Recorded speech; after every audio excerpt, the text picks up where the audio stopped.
السلام عليكم. أحلى متابعين، يا رب دايما تكونوا بخير وبسلام. اللهم صل وسلم وبارك عليك حبيبي يا رسول الله. أسماء، وتجربتي بنفسي.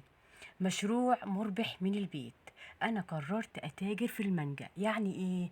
يعني أنا هجيب مانجا وأقشرها، وبعد كده أجمدها وأبيعها مجمدة. يبقى اللي هيشتري مني مانجا هيشتريها مني يعملها عصير، أو اللي أنا أجيب خضار وكمان أجمده وأبيعه بعد كده مجمد، وأتفق مع أي سوبر ماركت، أي هايبر كبير. المهم اللي يكون المكان اللي أنا بتفق معاه يحتاج مني مثلا في وقت عايزين مثلا مانجا مجمدة اللي هي تبقى عصير، بعد كده نضربها نعملها عصير، أو خضار مجمد برضو نفس الحكاية. فأنا قررت إن شاء الله اللي أنا أفتح مشروع بهذا الشكل، أو اللي أنا المانجا دي طبعا ممكن اللي انا اجمدها برضو لبيتي، او في نفس الوقت بعد كده انا مش هشتري مانجا، ويبقى عندي طول السنة المانجا موجودة في الفريزر، فبالتالي اللي انا هوفر كمان على بيتي اللي انا مشتريش. او حتى الخضار اللي انا هجيبه واجمده عندي في الفريزر، حتى لو ما اتباعش انا هستخدمه برضو في بيتي، يبقى انا مستفادة. فالمشاريع يا جماعة الخير إن شاء الله سهلة وبسيطة.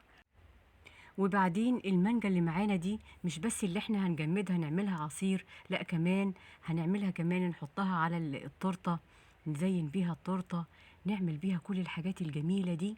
فاحنا طبعا هنتفق مع اي سوبر ماركت كبير زي ما قلت لكم في اول الفيديو، اللي احنا طبعا الحاجات اللي احنا هنجمدها في الفريزر هنبيعها طبعا بسعر يكون اقل من اي سعر تاني. فبالتالي ان شاء الله المشروع هيكون مربح معانا.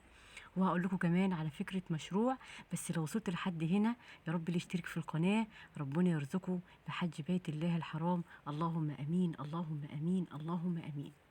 لو معاكم تليفون في ايدك وعندكم كمان نت في البيت، افتحي قناة على اليوتيوب، وكمان افتحي قناة على الفيسبوك، على كل الحاجات دي، على كل المنصات دي.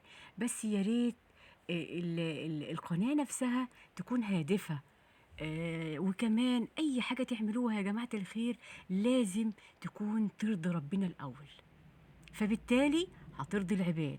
فأنا أول حاجة أرضي ربنا، فربنا هيكرمني وكمان هيبارك فيا، وكمان هيبارك في كل قرش هيطلع من القناة.